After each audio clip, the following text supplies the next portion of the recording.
Hey, Mr. Campbell, this one is smoking already, Coach. This one's smoking already. He ready? I had to check my calendar, make sure it wasn't game day.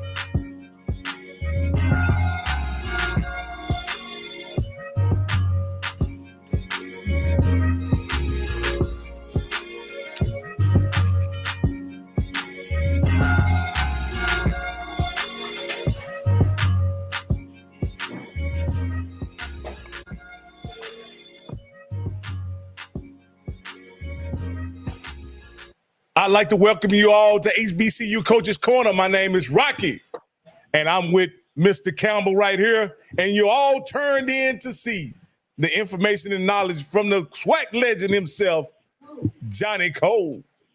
Johnny Cole. What's up? Hey, you got the peanut gallery back there, Coach. You know who that is. She back there giving me a hard time. But yeah, hey, but Coach Cole, how you doing? Man, I'm good, Coach. You know, always, Coach. It's a pleasure getting on this show with you guys, man, and chewing up. You know, we've been trying to cut our time, but stuff gets so good there, Coach Campbell. Hey, man, you got to get the people what they want. You got to get what need, Coach. You know that song. You know who sung that song. Come on, man. You know what we do over here. That's right. And, man, this guest we got on right now, guys, it just gets bigger and better, Coach. He is the only coach left in black college football. He ain't a former coach. The only coach that have won the Black College National Championship. The last two coaches, they're not even here. Last 3 years, all those coaches have moved on. So he's going to have to answer that question. What's next for Trei Oliver? What's happening? What's going on, Coach? Hey, we had a very interesting conversation before you got on the air. And we won't mention any of that stuff unless you want to mention it. But it was a very insightful conversation, Coach. And you came in here jacked and ready to go. It must be football season, Coach. It must be, man. And, you know, I got a lot of love for y'all. We've been in practice meetings all day long. It's 9 o'clock my time. I'm going to stay up late for y'all tonight. Well, Coach, either you looking tired or you looking relaxed of saying, let them talk the talk. Because I can walk the walk. And, of course, you got that big old trophy behind you. So you're the only one got a national championship, Coach. You the only one. You are the guy, you know. So it's a pleasure for our show to have the guy, Trei Oliver. I don't know about all that, man. It's good to be on, man. It's good to be on. I've been blessed. You know, you win with good people, man. And I got a great staff, great players. I will tell y'all this: we had a terrible practice today. I'm so disappointed. We got a whole lot of work to do before we, put that thing down against, Eddie Robb and Alabama State. We got a whole lot of work to do. Yeah, I will say that. Yeah, Coach. Alabama State, they loaded, Coach. They loaded down there in Montgomery. So it's gonna be a great afternoon. I wish I could make it, but I think I'm off to another game. I will definitely be in the building, Coach Oliver. I'll be down in Miami. I can't wait to see not only you guys, but I also am very excited to see what Alabama State has to offer with their new addition to their team, Andrew Body. And so I'm really excited to see both of you guys. And I think you're going to be unveiling a new quarterback as well in that game that comes with a lot of hype and a lot of anticipation as well. Can we start off by talking about your quarterback and what kind of prospects you have? Because you let me just say this. You had an amazing quarterback the last few years. Davius Richards was amazing. He was the guy that you could hang your hat on game after game, and you would think you would have a drop-off in that position. But a lot of people around HBCU football saying that you guys have delivered with another amazing quarterback. And so can you talk about that right here? Yeah, well, I'm not going to say unveil because my guy, Walker Harris, he played in every game last year. So, and that was huge for me, to develop guys and you can't wait till somebody gets hurt or it's time for them to step in. and think they're going to be prepared. So it's nothing like quality game reps, you know. And whenever we got up, to the contrary, you know, a lot of folks try to say we run the scope on folks. Never do that. We get our folks out the game. Pee Wee never played in the full quarter, so Walker Harris played in all 12 games this past year. But I'm very impressed with him. He's a guy, and I think the thing that stands out the most is there's a kid that came in. He was behind Pee Wee. Pee Wee was starter. He sat for 3 years, where most kids would have transferred. Wow. But you know, he stayed locked in, and he's a professional. He prepared like he was going to be the starter. So now that he has the keys to the car, he's ready, and we believe in him. And his arm talent is second to none. I will say that. Well, Coach, Pee Wee, as you refer to him, you're talking about Davius Richards, correct? Yes. He was a dual threat guy. He was a true dual threat. And I want to say in the Celebration Bowl, his junior year, that dual threat ability allowed you, I think, tipped the scales in your favor, and you guys were able to win the game because of his dual threat ability. Does this quarterback also possess those same dual threat abilities? No, different type quarterback. He's more of a pocket passer. He's athletic enough to get out of trouble, and you know, we can do some stuff in the run game, and we'll continue to run the quarterback. But physically, he's not the physical athlete specimen that Davius was. Davius was 6'3", you know, 215, 218. So that's a middle linebacker running at you. You know what I mean? Right. Yeah. But this young man right here, he's gonna sit back in the pocket and throw the ball. Okay. I know against Jackson State, talking to you after that game, and you kind of gave me your conclusion of how your philosophy on how y'all went in there. And one thing you told me that they didn't have no people at the second level because they always want to put pressure on you. If that happens again, is this kid the type of kid that you would have to adjust and make those adjustments, or he's that good throwing the football where he can squeeze the ball in there? Davius is one of the best quarterbacks I've been around. I've seen. Obviously, I spent a whole lot of time in the SWAC. I've seen and I know all about Bruce Eugene and all the other legends they had come through there. Walker Harris has an arm talent like none other. He has a strong arm. He throws people open. He can put it on the back shoulder, lead them wherever he needs to put the ball. He can put it there. So if people want to pressure us now, we're going up top on them. Well, I guess the question then is who at them wideouts? Because of course that makes it happen as well. You want to talk about your wideouts? Right. Well, we have a guy. You know, we lost a lot of guys to the portal, and I think we lost 7 altogether. Wow. A bunch of all-conference guys, and we lost some firepower. But Joaquin Davis is a guy, tall, long young man, and is a vertical threat. Can run all the routes. You know, intermediate cuts, quick game, and he can take the top off of it. So we're very pleased with him. Quentin McCall is another returner. We got. There's a lot of talent, and the thing is, last year we had a lot of role players because they knew Davies was the guy, and we had role players. Now guys are going to step up and be the next man. So I can't wait to see because we got some talent, man. The running back room is loaded, the receivers loaded, and we got some tight ends. So, and a lot of folks don't talk about it, but we are deep at offensive line. We played a whole lot of young guys on offensive line last year, and now they've grown up. So I'm excited to see how our O-line progresses throughout the season. Now, did you lose one O-lineman to the portal to NIL? Yeah, we lost Torcelli Simpkins. We lost him to South Carolina. He's starting in South Carolina now. Wow. But last year we lost Corey Bullock, the University of Maryland, and he's with the Ravens now. So, such is life, man. Coach, as you bring up the portal and you and about players transfer, you have what seems to be a very progressive attitude toward it as we sit here and talk. You don't seem dismayed or dissuaded by the situation that you may lose good players. You just have to reload. What's your philosophy around recruiting, the transfer portal, so on and so forth? Well, I had to change my philosophy a little bit. I was anti-portal. I was not messing with the portal. I'm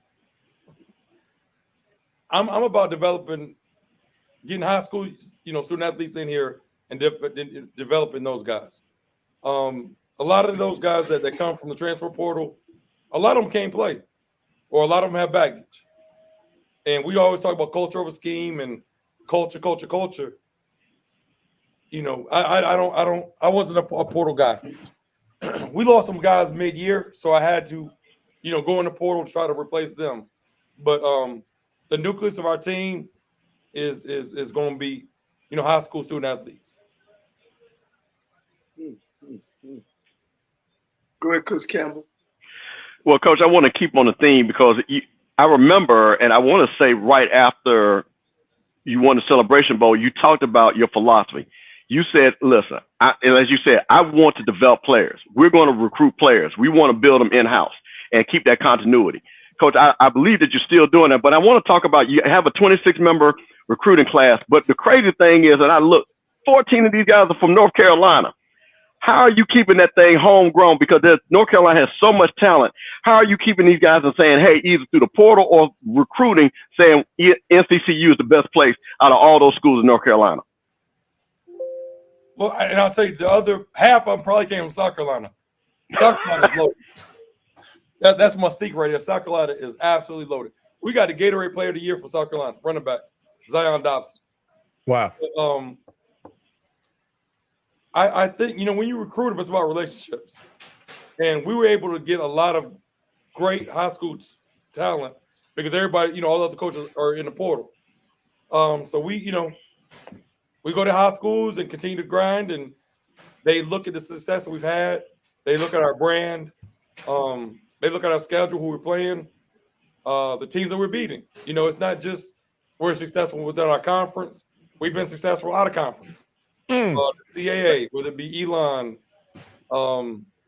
Campbell, A&T's not in the conference anymore, New Hampshire, Tennessee Tech. We're beating PWIs. We're beating schools out of the conference. So everybody wants to be a part of the winning. Yeah, you know what I'm saying? So, hey, Coach, and as you talk about that, Coach, you have had some success against PWIs and some notable PWIs, to say that, not just one or two, right? You went on the road and won some big games against PWIs. To be perfectly honest with you, Coach, as a new SWAC fan coming in the last 4 years, that doesn't happen very much, right?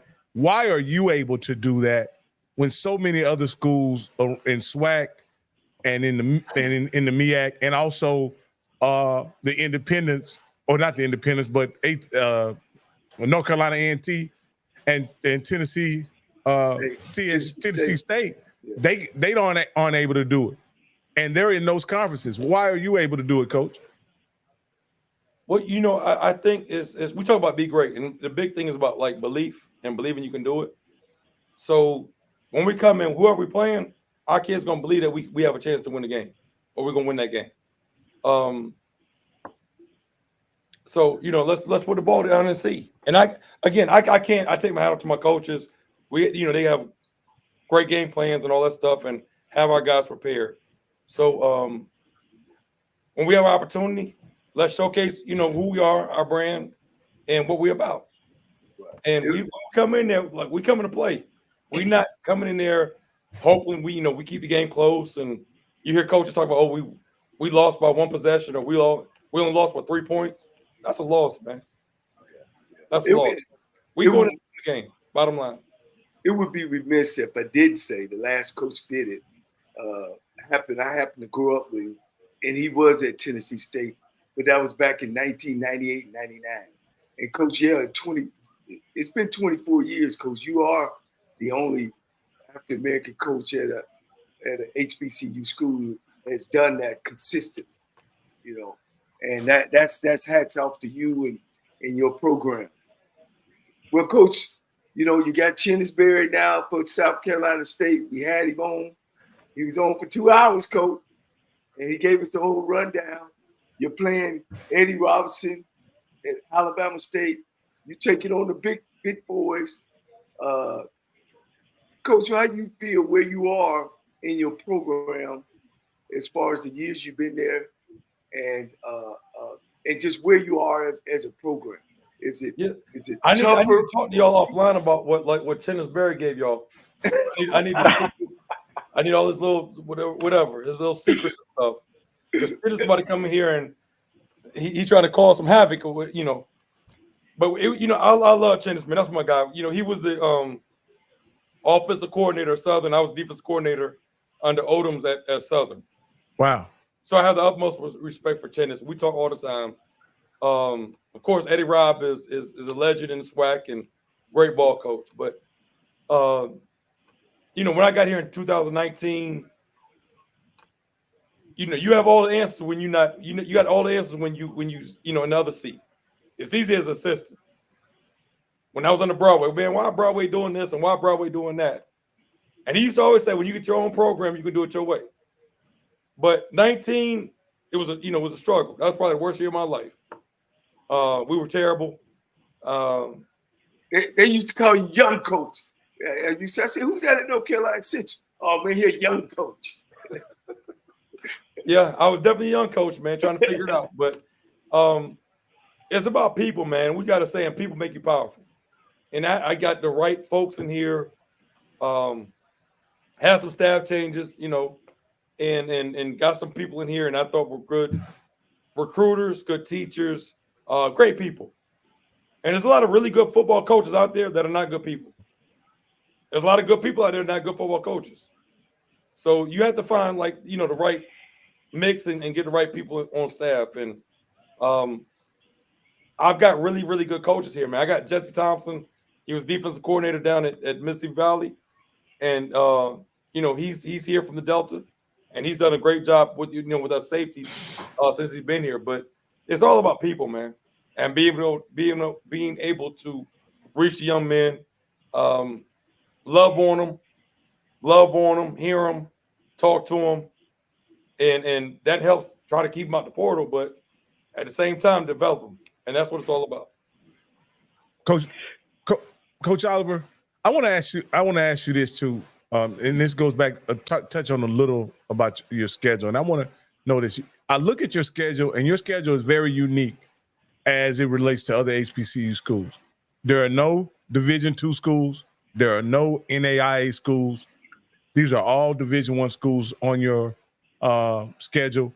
And they're all schools that what I would say have some type of football pedigree, right? Was that on purpose, or is that just, who would play? I handle my schedule. And when I took the job here, I told the folks, the AD, I want to handle the schedule. For me, we're going to play a Power 5 team every year. Because when the scouts come in, they want to see our guys against the Power 5 teams. They don't want to see us playing whatever Division III school, no knock to Division III, but they want to see us play against top talent. I usually do schedule one Division II team, local, usually a rival or former rival that's going to travel. And but other than that, we're going to try to keep within the region, and so our fans can travel and see the games. They ain't got to go across the country. But like the Elons and the Campbells are in-state, and they're good football programs. We beat Elon last year; they were a top 25 team. So we wanted, our fans to be able to come to the games, our kids' parents to be able to come to the games and see, see us play and follow us. I'm not trying to, unfortunately, drive, go to the Midwest or Coach Cole to Texas to schedule a game, whatever. But I do love playing the SWAC schools, though. I do love playing SWAC schools. So we will travel to Trevion at Grambling. I've hollered at him, and I want to try to get one Grambling. Let's do it. With Coach Joseph, Mickey Joseph. Yeah, Coach Joseph. Great dude. I met him when he was at Southern. LSU. And great coach. He's going to have that thing rolling. But I want my kids to, experience going down to the G, going to the hole. You know what I mean? Well, we want some of that. We want you to come on, get out of that little section over there and come on west. And we would love to see North Carolina Central. I'm gonna put my phone number up here, man, and send to all the ADs. And let's do it. I'll put my phone number here. Let's do it. Oh man, We will travel. I'm not traveling to PWIs. I'll travel to the SWAC though. Oh, God. But it's got to be a home and home. Got to do that, Coach. I want to get back. It's like the SWAC. They don't never come up here like that. Coach, I wanted to talk to you really quickly about your players and some of your players that you're going to be dependent on. You got Trayvon Murphy. I think he's first team all conference. You got Cole Jones, he's first team all conference. Jaden Taylor, first team all conference. Talk about how these guys that are going to be your leaders and the type of guys that have been with your program for a little while and how they're going to lead you into this season. Some of your all conference guys. Man, they are. It's great to see those guys come in and grow and develop within the program. The leadership that those guys bring. Cole Jones is unbelievable defensive back. Jaden Taylor, great defensive lineman. They know me and they know the culture. And very rarely do I have to raise my voice and say a whole lot. But those guys, are leaders and handle the team. And it's all about, like I said, people make you powerful. We got a great group of guys and they're very close. I tell the young guys when they come in, there's levels to it. If it's 10 people in the room and we got a senior that comes in and he tells you I need that chair, he ain't trying to punk you. He's not trying to punk you. Get up, get a senior the chair because he deserves a chair. And our young guys understand that. There's no hazing and none of that stuff like that. But they understand there's levels to it. We have Maurice Spencer, NFL Pro Bowler that came by, played for the Saints. He played back in the 70s. He came by to, practice yesterday. And it was just good to see that. And the guys understand. And I make them, read the record books. See who came here before you. Because this generation right here is all about them and TikTok and all this crap. But who led the school? Who led the conference last year in interceptions? Who had the most tackles in school history? Because I can't break the record if I don't know the record. Right. But we got a great group of kids, and we're still young. I don't know. I'm young every year. I don't understand that. Coach, that's because you keep recruiting up and developing that talent, Coach. That's the thing about it. Well, what I love that I hear about that. Now, Coach, I got to ask you one thing because you're doing such a great job in North Carolina. Now, my family is from North Carolina. Have a lot of people that went to a couple of other schools other than your school. How is it that, Coach, that? But go ahead. Yeah, Coach. Yeah, but see, I'm gonna give you respect. I'm hearing that you're now the school in North Carolina. Them other folks don't like that, Coach. How have you been consistent where you built this program, where people look at this program and say, this is now the flagship school in North Carolina football? Coach, how did you do that? And get these people to turn that tide? Those folks don't accolade and not happy about that, Coach. They'll be all right. Hey, look, the Central folks, we went to Greensboro and blessed them for about 5 years. Okay? We got that program right there. 2015 first Celebration Bowl. All that stuff had it rolling. And then they fired my man Sam Washington. After going 7-4. Lost one conference game. Yeah. And now they where they are. 1-10. Wow. But they got what they wanted. It's all good. But I'm moving on from that.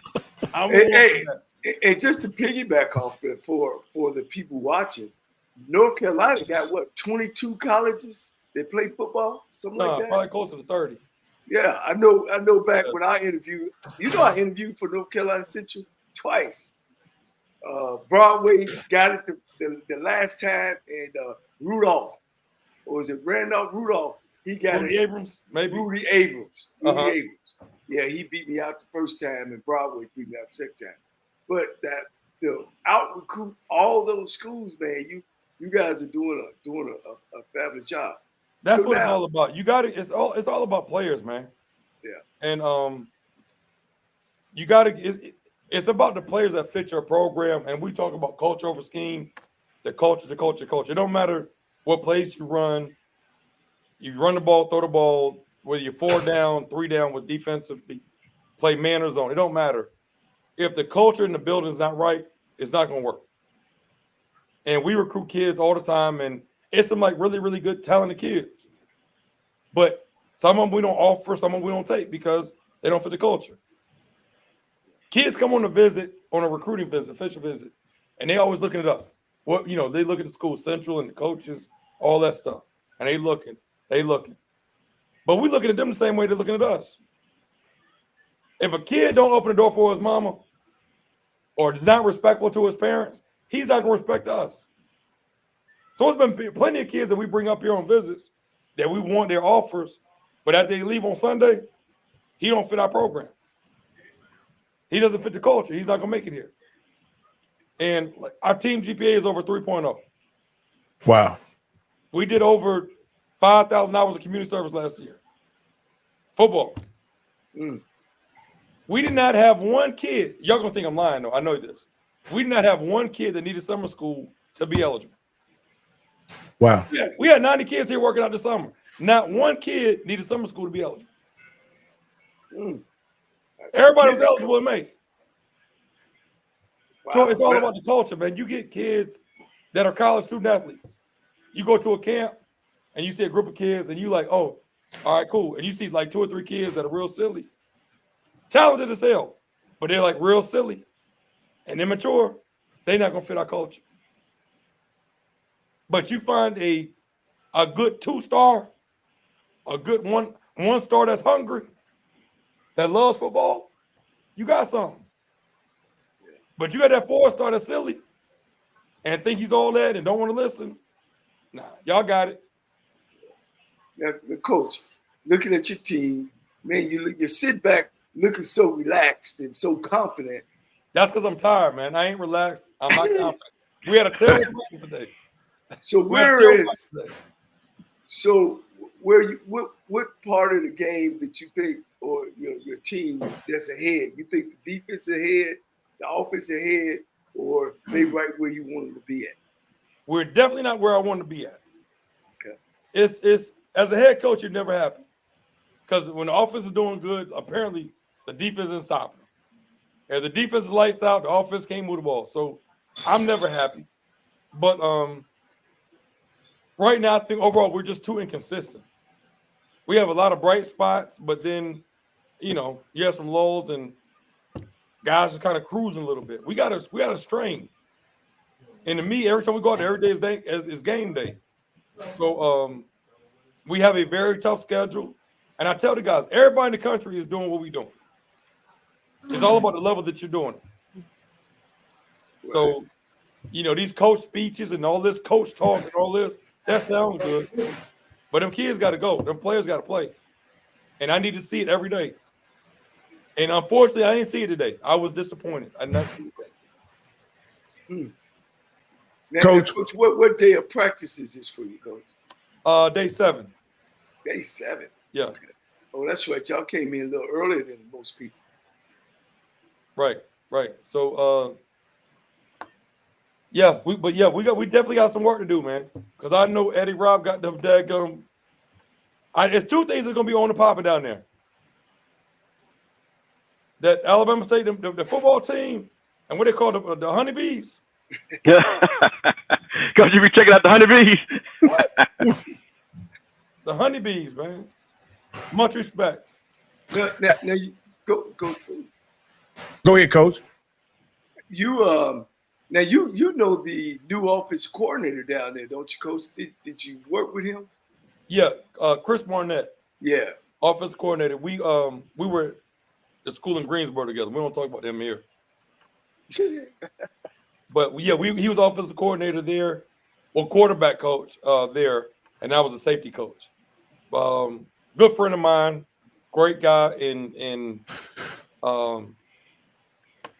he's gonna do an outstanding job for them down there. But he's a very smart smart coach and understands how to exploit people. Just not against you. We've had our battles, man, and he's gotten the best of me once or twice before. So, I gotta try to, make sure we prepared so he don't get me again. But great coach, great guy. Hey, Coach, I'm traveling down to Miami to watch you guys in the Orange Blossom Classic. On September 1st, what can I expect to see from North Carolina Central in Miami Garden Stadium? Or Hard Rock? I will say this. We have increased our team speed across the board. I think that we have some guys that can run at every level. Whether it's being, up front, our O-line, D-line is athletic. Our second level guys, the linebackers, tight ends, they can run, and our skill guys can run. I think we have great team speed. I really do. I didn't see it today, but I hope we're going to be a well-coached team. And I don't use the word hope. The only thing I hope for is I hope we win the lottery. But everything else we prepare for. But we have some talent. I will say that. We have some talent, and I think we have great team speed. Coach, I want to ask you. I will say that. And I don't know where's Coach Cole going to be, where he's not going to see the number one SWAC, number one MEAC. Where is he going to be? Well, Coach, fortunately, I've been contracted to HBCU Go. I'm a black college football analyst now. Okay. So they got me flying out that week. If not, I would have been there. That's an HBCU HBCU Go? Yeah, HBCU Go. What other game is there? Well, ESPN has the rights to your game, Coach, so I'm sure they wouldn't appreciate it. Oh, I got you. I understand that. I got you. Your game is going to be nationally televised on the flagship leader in sports. So, okay. So I'm sure they're not going to sign their rights over. Yeah. I got to wait for my schedule, Coach. And you never know if it's going well. I'll probably be there, and if I'm there, I'm gonna be looking for you Friday night or Saturday, at least to get your words before you come out on the field. I could just remember when I seen you in the national championship game, and I was like, man, this guy is so calm to be playing against Deion Sanders and all the all-star cast and actors, and I said something ain't right, and you just. It's football, Coach, man, you kick butt from the time y'all stepped on that field all the way to the press conference. It's football, man. When you're prepared, see, the only time you feel pressure is when you're not prepared. Right. Right. If you're prepared, ain't no pressure. That's right. That's right. Coach, and y'all keep talking about I had to see Deion, and Deion had to see me too. I've been doing this for 25 years, man. I was struck a nerve, boy. Hey, don't get me started, man. We ain't doing look, it's your show now. And that's why I got so much respect for Eddie Rod. That's why I got so much respect for Eddie Rod. That's right. Because Eddie Rod ain't buying all that stuff, all that. Coach had to check that man. And then we had to hear all that who's swag, we ain't swag. Eddie Rod is swag. That's right. That's right. This man that came over here from Texas somewhere, and we ain't gonna talk about that. We talk about Black College. That's right. Well, Coach, I want to jump in because I think you're showing, and I'm gonna not be messy, but I'm gonna make it to a bigger picture of, again, giving you a lot of credit. Now, Coach, you have the charisma. You're a good-looking brother. You're a leader of men. People are very interested in you and your program. Now, Coach, there were a lot of rumors this summer that there were other schools looking at you. Other schools that were interested to see if you would want to move to another school. Because I have a question for you and also a statement I would like for you to answer. What keeps you at North Carolina Central, and what would you tell players to come to your school? North Carolina Central gave me an opportunity, okay? Some folks, my mother and father went to North Carolina Central. That's not what's keeping me here, all right? I wanted to go anywhere else in the country. I didn't want to come to Central. I want to go do something else. My mom and daddy went there. I'm going somewhere else. I came to visit, and I loved it. It was for me. I loved it. Other schools, I will entertain anybody. But you know, it's the whole package deal. You know what I mean? Like the academic experience here is outstanding. Our law school here is outstanding. The Raleigh-Durham area is outstanding.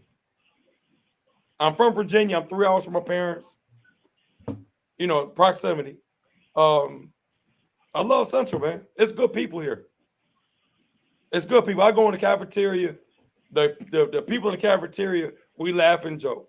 Campus police, we laugh and joke. I mean, I love my folks. But Coach, I want to just say something real quick. We need coaches like you because, and me and Coach Cole talk about this. I came up in the era of the W.C. Gordons, the Eddie Robinsons, Marino Castles, guys that were legends that when you said to school, you knew who the coach was. Right. You were starting to get that status. When you say North Carolina Central, you say Coach Oliver automatically, or you say Coach Oliver in North Carolina Central Eagles. Do you see yourself moving to that, becoming on that level of the Giants and HBCU football as a coach?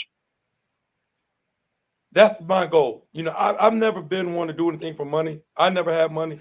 So, like, money don't really, like, faze me like that. But when I first got into the game, I really wanted to be at Power 5. I wanted to be at Alabama, Notre Dame, all that stuff. After about 10, 12 years in coaching, and I'm like, look, I know I'm sharper than this brother over here that's coaching at whatever Division I school. I'm better than him. And I got in a place where like I was frustrated because I wasn't getting the calls by the D1 schools. So I had to kind of step back a little bit and say, look, be the best coach you can be where you at. And now it's like, well, why can't I be the next Willie Jeffries, the next Coach Richardson, the next Eddie Robb, W.C. Gordon? You know, it's okay to be at a school for 20, 30 years and have a legacy rather than be somebody that, you know, bounces around every 3 or 4 years and, you know. And Coach, as a casual HBCU fan, I know the names Eddie Robinson, W.C. Gordon.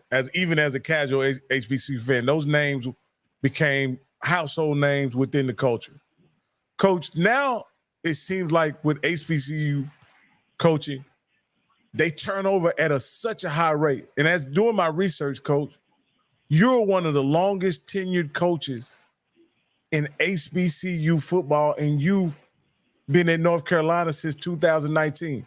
Do you also find that quite peculiar? That's not long to me, I don't think. No, that's what I'm saying. It's not that long, but you're just finishing your first contract, really. Yeah, and we got to we had to make sure that we had some stuff in place with that too. But it is. You know, for somebody to be somewhere 6 years, and we just had our media day, and all the coaches, we had a coaches meeting and all that stuff. And they told me I was the old man, and I had to sit up here in the big chair. I'm like, nah, I ain't sitting in the big chair. I'm sitting right here.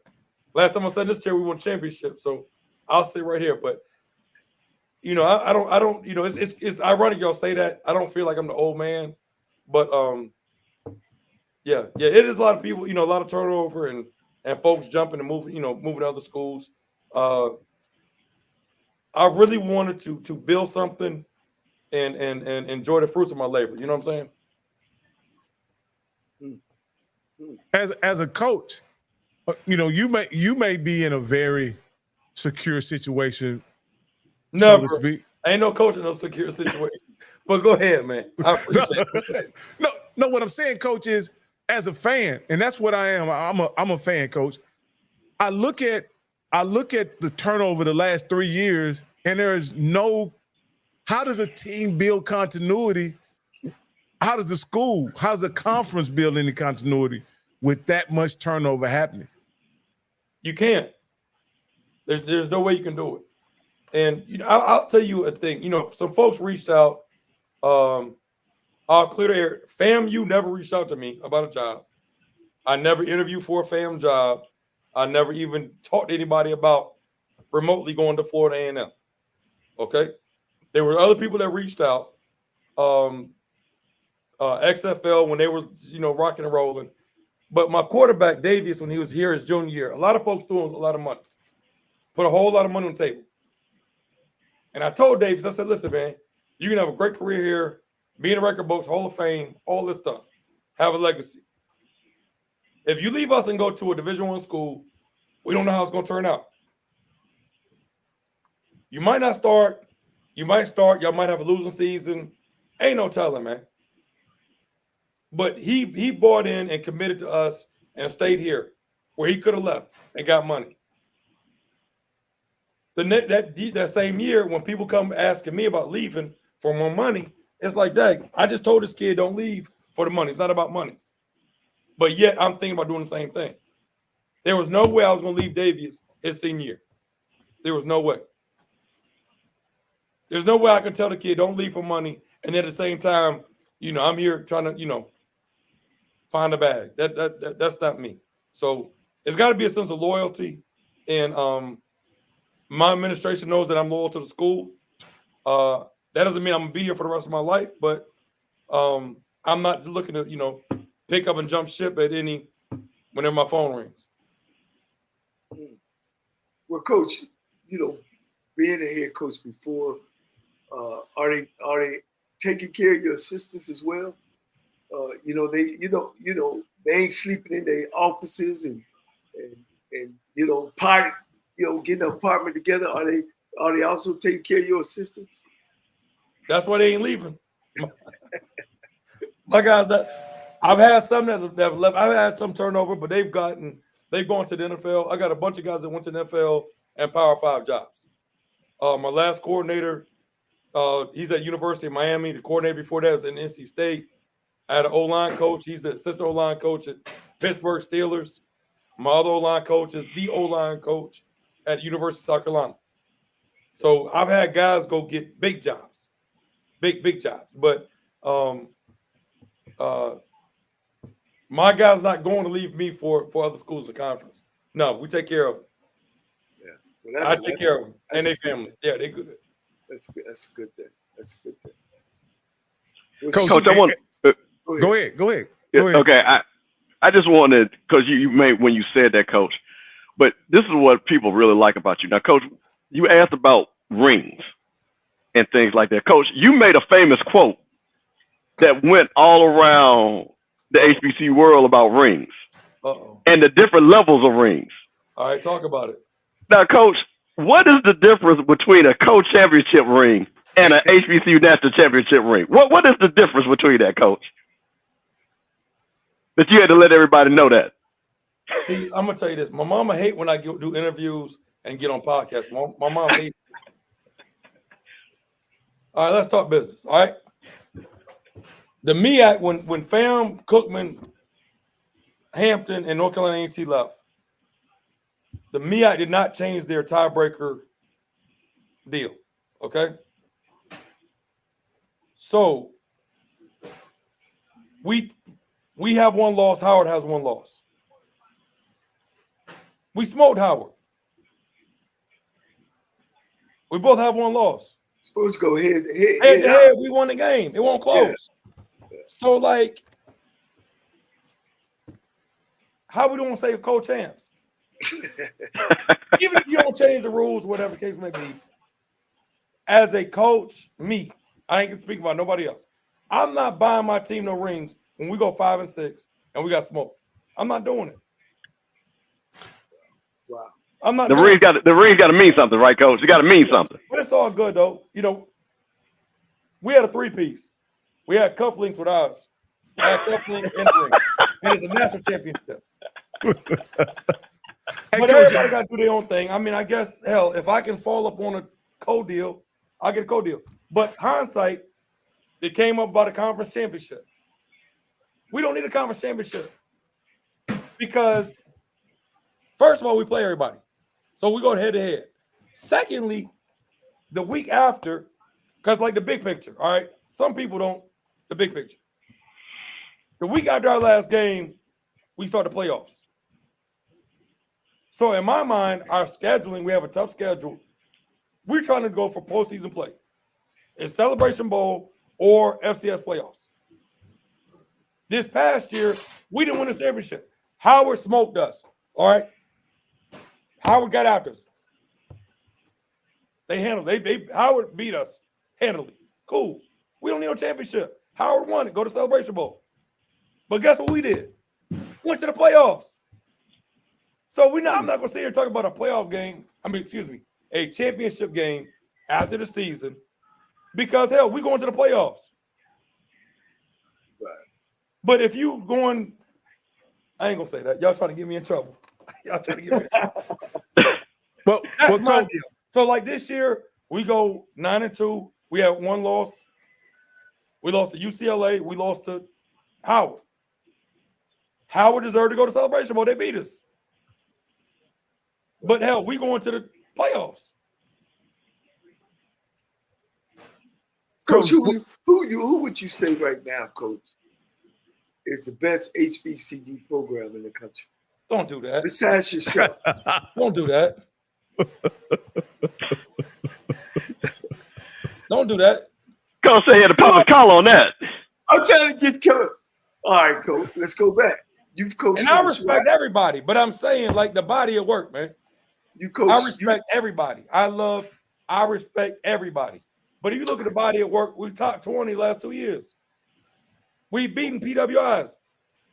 Ranked PWIs, Coach. Ranked PWIs on the road. Coach, you've coached in the SWAC.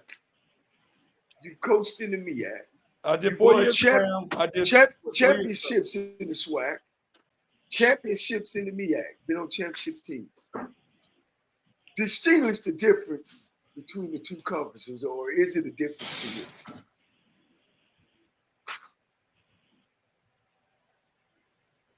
The SWAC's legacy is like up here. You can't compare it. All the folks that they had come on the SWAC, 60s, 70s, 80s, and I meet all those guys. I mean, so many of those guys when I go to the Black College Hall of Fame and all this stuff. I mean, I love like to meet these dudes, man. The legacy that the SWAC has and is like second to none. It's like the SEC. It really is. I think like as far as like now, the MEAC is coming up, is up and coming. I felt as though like in the SWAC, they like leaned too much on the history of the past about how they used to do stuff. When I was at Grambling, I always have people say, man, we used to do it like this, we used to like that. I said, damn, Eddie Robb ain't have internet, so I'm not supposed to use internet. I mean, you got to respect where you came from, but we got to be progressive and move on, you know? Right. Before, talent-wise, I used to think that the SWAC had better skill, and I thought the MEAC had better bigs in the trenches. I thought when it came to the bigs, I thought the bigs might have been a little bit better than the MEAC. I thought the SWAC had definitely better skill guys. Now the roles have kind of changed a little bit. But it's been like you're all saying, it's so much turnover with the coaching. It's kind of hard to like really gauge. You can't really get a good gauge on the coaching at different schools because or the conference has so much turnover. Coach, go ahead, Coach. No, I was just gonna say this. Watching the past two celebration bowls, we can even do the past three celebration bowls. I think even though Howard lost, they proved the fact that they have the more physical culture, even in the game they lost, right? However, I'll say this: what I think proved to be the tip in the scale in each one of those Celebration Bowl championships, the level of coaching. I think that determined the winner of those games. It wasn't talent on the field. I think Buddy Pugh outcoached Dion. I think you end up outcoaching Dion. And to be perfectly honest with you, even with a big lead, up 14 points, Willie Simmons willied and outcoached the Howard coach. Ain't no question. And remember watching that game, Howard played it so close to the best and thought that they could get out with that little lead and never took a shot downfield. Remember that, Rocky? They Yeah, never yeah. took a shot downfield. And they just didn't give themselves a chance, man, to really blow it open. I felt. Yeah, You know. you made a comment during the watch party when we watched the game is they're trying to play this second half in a phone booth, and you're not going to be able to keep Florida A&M in a phone booth. No, because they had too much skill not to at least score one or two more times in the second half. Well, you know what? Hold on. I want to ask, but you just like, Coach, I want to get to your game now, and we're talking about coaching. I'm sitting in the stands, and I watched you guys, and Coach, talk about this. You constantly, when you saw the matchup when Shadur Sanders was playing at safety high, you put that running back in motion to have pass patterns. Was that something that you kind of saw and say, hey, we see this tendency, we believe our running back can beat this guy one-on-one, and also running that power run because Gaddy wasn't there anymore? Was that something that you said, hey, we kind of see this scheme and we can get this one-on-one matchup? Because that was one of the biggest plays in the game, Coach, when you called that play. Well, the Gaddy, him not playing didn't affect anything because, play calling wise. Yeah. When they pressure so much and blitzing, if you can crease them, there's no levels to the defense. When you're blitzing those linebackers, if somebody pops, it's going to be one-on-one with the safety. So we thought was running the quarterback, that would give us an extra number with the running back block. And if your quarterback is running the ball, now we have an extra number. So that was part of the game plan with that. Brilliant, Coach. Brilliant. It neutralized their pressure package. It neutralized. And Coach, I'll say this. You also ran the ball in some obvious passing situations that gashed them. And I saw that to be brilliant as well, is that you got in run formations on 3rd and 8, 3rd and 9, and it wasn't a play. It was a QB power, QB counter. It was brilliant, Coach. Right. Our kids knew we had a string. And they were very good up front. Their linebackers were very good. They were talented. But, at the end of the day, guys, look, there's only but so much we can draw up on this board. You got to beat the man in front of you. And you got the strain to do it. And one thing that Jackson was really good at was a lot of teams would initially, up front, O-line, they would make great contact, but Jackson would always, fall off blocks and fall on the plays. Their second effort was unbelievable. Block destruction and fighting off blocks. The hole is there, and then somebody's going to fall off and they're going to outstrain. And that was the big thing. Our kids had to fight, and you had to fight harder than that man. And Coach, did you know that Davius was going to have the physical advantage even against the front seven of Jackson State? I didn't realize he was going to have the physical advantage. They had a really tough time. No, well, I seen him on TV. No, I'm talking about up close to person. No, I haven't. No. He's a grown man, man. Yeah, I made him after the game. 220. Yeah. He's a grown man. He's built like a linebacker. Yeah. Big he can play defensive end for a lot of people. So we didn't run him throughout the season like that because we didn't want him to get banged up.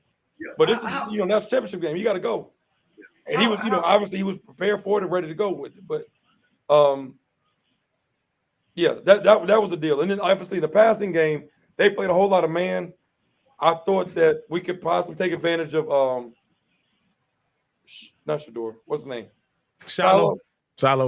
Yeah, I thought we had some stuff there that we could possibly take advantage of. The kid is very physical. Yeah, y'all caught a pick. I thought in the passing game, it was some stuff. But throw the ball over his head. He doesn't have much going on once the ball gets over his head. But they put the running back one-on-one several times, and I think one of the plays was a pass interference play that really, like I said, put it in the game to win the game. So, like I said, that's why I was saying when I saw that, and I saw that you guys kept doing it, I was like, this is showing that, hey, we have analyzed this team, and this is where we have the advantage. Like you say, Coach, we got to make a play, and your guys did. I say that I got great coaches. Coach Cord, my defense coordinator, and Coach Matt Leone, my offense coordinator. Those guys got to figure it out. And I say all the time, I don't call plays. The fake punt, I call it a fake punt. But I don't call, a whole lot of plays. Now, Coach, how is your quarterback doing? I know he got hurt in the All-Star game. Do you keep up with him? Yeah, he's around. He comes by to practice. He's been rehabbing. He's running, and He's probably about 85, 90%. He did sign with the USFL? Yeah. UFL. UFL. UFL now. Yeah, with the Roughnecks. I think that's Houston, right? Yeah, y'all spot down there. So he did sign a contract with them. So, happy about that. We was hoping he was going to get drafted, man. We needed that for Black College. First one to get drafted in over 20 years, man. It won't about Central. It won't about me. We needed that for Black College. And that's like what really, like, other than, person with him and him getting hurt in our relationship, but we needed it for the culture. And I needed folks to take care of him, man. We ain't going to talk about that. Y'all going to get me going a whole another deal, man. Yeah, Coach. And so let me ask you this here, Coach, because I got to ask you this. In those all-star games, what can a player demand or what can a coach even ask about taking care of his player? So that's a good question. And I talked to Doug and Shaq. I got a great relationship with them too. And I talked to Davies. The year before when I coached it, the O-line wasn't very good. So that was the first thing I looked at when Davies was invited. Like, what's the O-line looking like? The O-line was solid. I was pleased with them. You can't blitz in the game. So it's not like he's going to be getting pressure. They only run 2 coverages, cover 1 and cover 3. And we met with Davies. I said, me and offensive coordinator, if it's not there, throw the ball away. Don't be no superhero down here. All right? Let's get some good work in. We'll work with them under center because that's what the NFL scouts want to see, under center. They didn't want to see no damn zone read. Who runs zone read in the league? Come on, man. If you want to run the ball, hand it to the running back. But we have worked on all this. Maybe Buffalo and Philadelphia, but that's in Baltimore. But that's but to your point, Coach, they knew he could do that. The scouts knew he could do that. Right. But see, and I met with the coaches, some coaches down there. I'm not coaching the game. I'm not telling them what to do, so on and so forth. I just asked them, look, man, take care of my kid. Take care of my kid. Don't be running my kid. If folks want to see him throw the football, let him throw the football. That's what he can do. And the first drive, he's going down with 4 for 4, 5 for 5, picking apart. They got a ball on the 1 yard line. You got 4 all-world running backs. Run the football. In this game, at least in it, because you're not trying to win it. Or you might be. I'm trying to win it, but I ain't going to put nobody in jeopardy. You're not going to get a raise. You're not going to get a contract extension. I mean, I don't. It was what I saw it as, Coach. It was a no-win situation for the kid, and my situation is when you're in those kind of games, you can't put a kid in a no-win situation. Meaning that, and what I mean by no-win, he's doing something that everybody knows he can do. So he's not going to raise his draft stock by running the ball for a touchdown. Matter of fact, I think it would be better for him to show that he has touch or he can throw the fade or some other skill set that you put on display other than him running the football. He showed you can run the ball for 4 years. He can do that. Yeah. Well, Coach, let's show Coach Oliver our picks for this year. What picks? Okay. Hold on. What picks you talking about? Who's gonna win the MEAC? Who's gonna win the SWAC West and the SWAC East? Hey man, Coach, you do this to us every coach. I guess I might as well have this queued up because I see this is what you're gonna do every time we bring a coach on. This is our MEAC prediction. All right. Okay. You got to love your boy. Okay. Hey, Coach, I have you pick. I have you pick number 2. I would just believe Coach Wilson is going to make that leap this year. I think he was working with scrap iron last year. I think with better recruiting, more stability in the program, he's going to be able to make that big jump and win the conference. That's just my opinion. Hey, Coach, Rocky was like in Vegas. No. All his money on black and closed his eyes. No. I'm gonna be honest with you. My primary reason for picking Morgan State is the loss of Davius Richards. I saw him a number of times last year carry the team offensively. in big games, big high scoring games against Campbell. It was a dogfight, and he carried the team. So without that, I don't think you can just plug another guy in and get that level of production. Now, if there's somebody there, coach, you got it covered. But you got a plan, obviously. Well, now, Rocky, you know I love Let you, me right? say this, Cole. Hold on, Cole. Let me You say gonna this. take I respect. Go ahead, Cole. No, you. It's your show. Go ahead, Coach. I'm sorry. I'll wait I till respect you that, Rocky. I respect that. Because I told Damon Wilson when we were at the MEAC Media Day, I told him I got my eye on him. It's real quiet up there in Baltimore. It's real quiet. You don't see that on social media. It's real quiet. Damon Wilson is an outstanding coach. They had us on the ropes last year. I went into halftime. I'm not a big screamer and all that stuff, but I had to throw a few water coolers to get my guys' attention. And the crazy part about it is we got Morgan State for homecoming this year. Woo! Yeah. So I respect that. I respect your picks. Well, Coach, I picked you number one because I believe in you. Smart Yeah, guy. and see, I'm just gonna say it right here, and I told Coach Berry this, but I'm just gonna tell you, we're gonna have a celebration bowl that we were supposed to have last year. It's gonna be FAMU and North Carolina Central in Atlanta. We'll just see what happens. You see what I'm saying? So I believe that. But Coach, I do want to ask you. I want to ask you a question. You've got teams that left the MEAC. What do you think about the MEAC expanding? Is that something that you as a coach would like to see more teams come in the conference? So again, you don't have to play as many out of the conference teams. Are you comfortable with the amount of teams that's in the conference now, or would you like to see it expand? Add a couple of schools that's in the area, or potentially that can move up, or even, like I say again, a Tennessee State coming over, or things like that. I would definitely like to see our conference expand. The MEAC is an outstanding conference, outstanding league, and obviously we can't afford to lose anybody else. So I definitely would love to see the conference expand. I would love to even see some of the other schools come back. I'd love to see Hampton come back. Bethune and FAM, proximity wise, it might be a decent fit for them to be in the SWAC. But to me, it makes no sense for like Hampton, that school in Greensboro. It makes absolutely no sense. Like, what are y'all chasing? Like this Black College. It don't get no better than this. Clip this. Somebody clip this. Somebody clip this. We going to the CAA or the Big South? Like, really? Do you? Because at one point, guys, let's not forget this. We couldn't go over there and play in that backyard. That's right. But now, all of a sudden, when y'all get 10,000 students, now y'all want to run over here and play with them people. Well, we ain't good enough. What I say, Coach, is they don't really want your football program. They want your fans in your band, because their fans will come out for your band to watch the band play. They don't really care if the football team go there. But would you want black schools to join, Coach, or it really don't matter to come back and join the MEAC, or it don't matter? I would definitely love to see HBCUs come back to the MEAC. I mean, I'm not against any, PWIs coming into the conference, but like, come on now. That's like Jackson State going to the Southland Conference, Yeah. That doesn't sound right.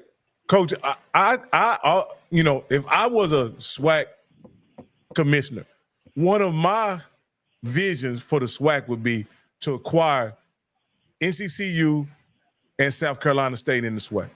We ain't going down there. I know. I know. You know what that flight's gonna look like? Going to Prairie View and going to Texas Southern. No, Coach. And then but you split the divisions up, Coach. It would be an amazing HBCU conference if we could bring those two schools into the SWAC. That would be and I see a situation where not only you can have that super conference, but then you could also have more bids in the playoffs to go along with that. Then you're gonna lose Pine Bluff and Valley, because financial wise they can't make it. They can't make it all. Actually, the SWAC. We can't make it. We can't afford to be.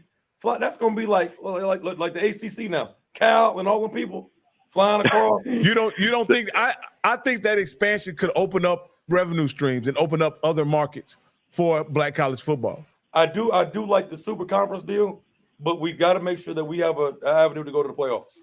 Because absolutely. The Southern and Grambling thing, this is not going to change. Southern and Grambling never going to stop the Bayou Classic. All right, but that throws a monkey wrench in there. Also with the not Magic City, Turkey Day Classic. Right. Is that the one? Yeah, Yep. Alabama State and Tuskegee. Right. That they're not getting rid of that stuff. So that's like going throw a monkey wrench into the playoffs and all that stuff. Yeah.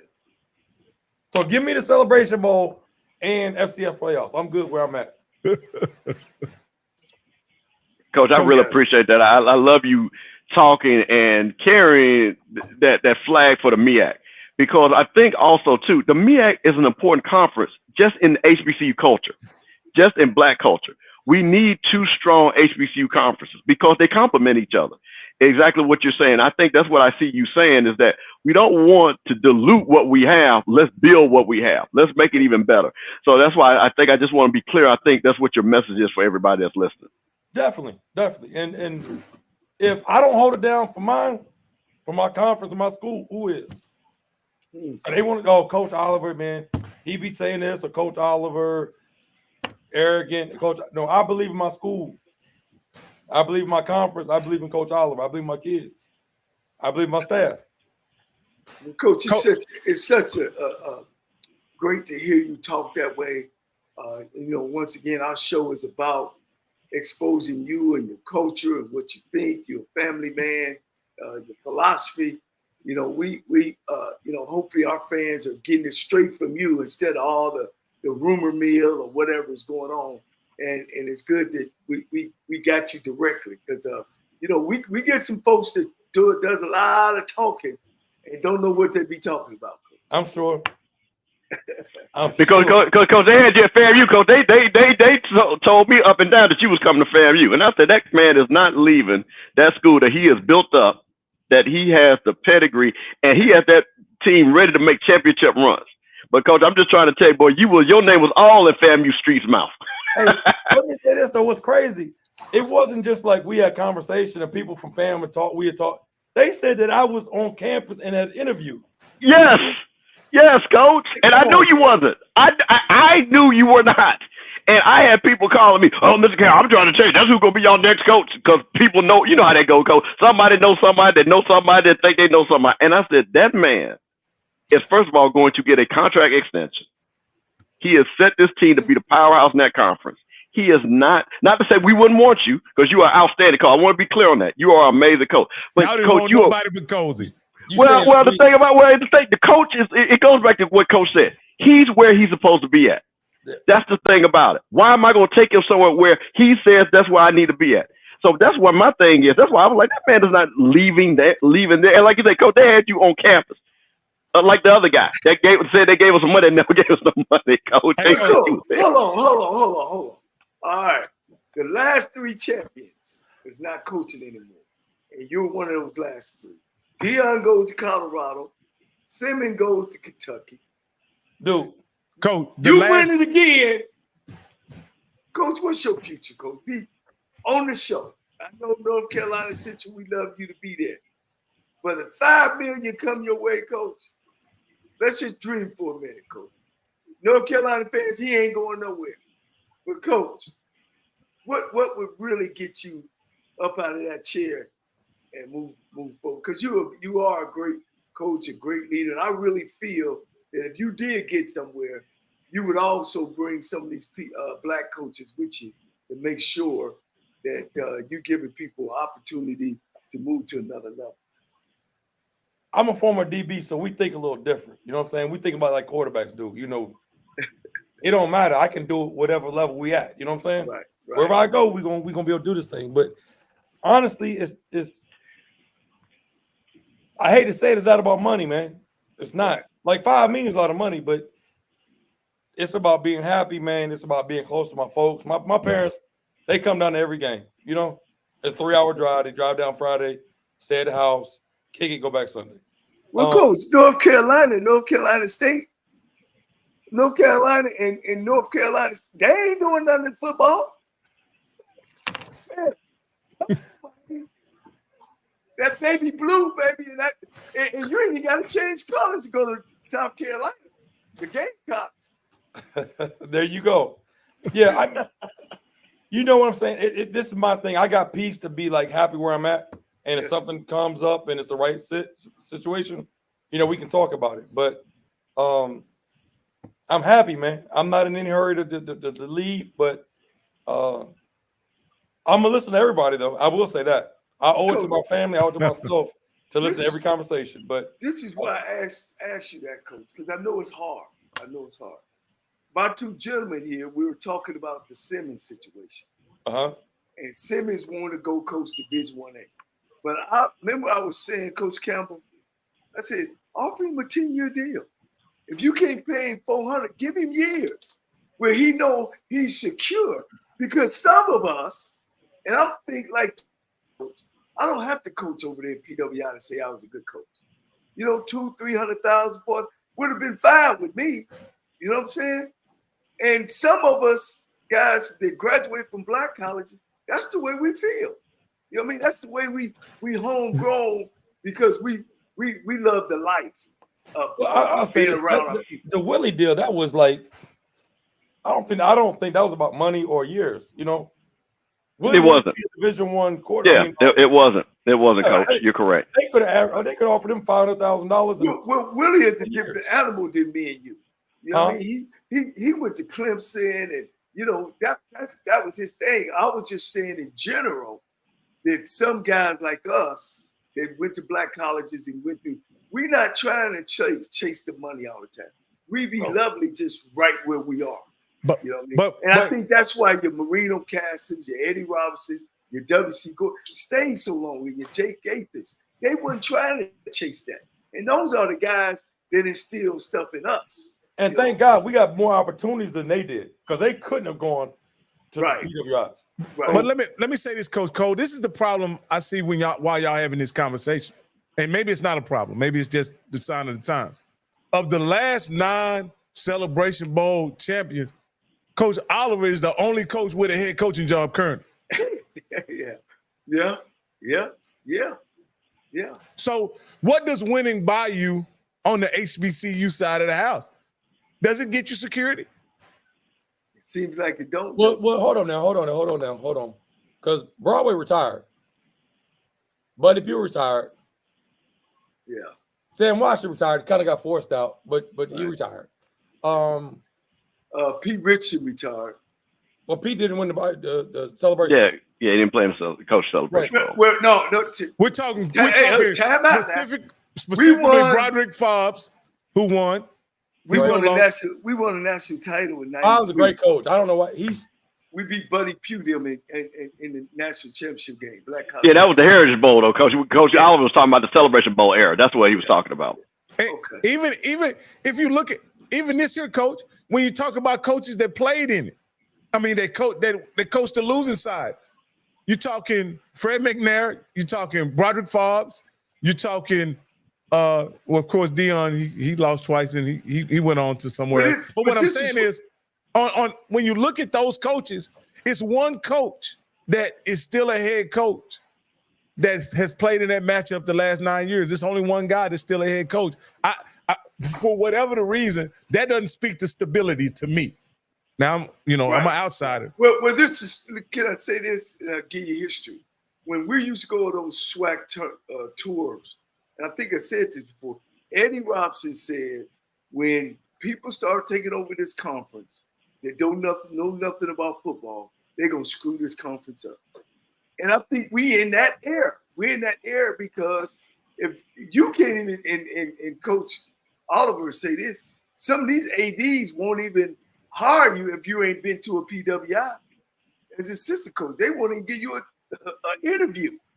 So if you see our conference is turning, we're getting guys just because they played pro ball or they went to Alabama. Right. They don't know nothing about the organization or the backbone of black college football.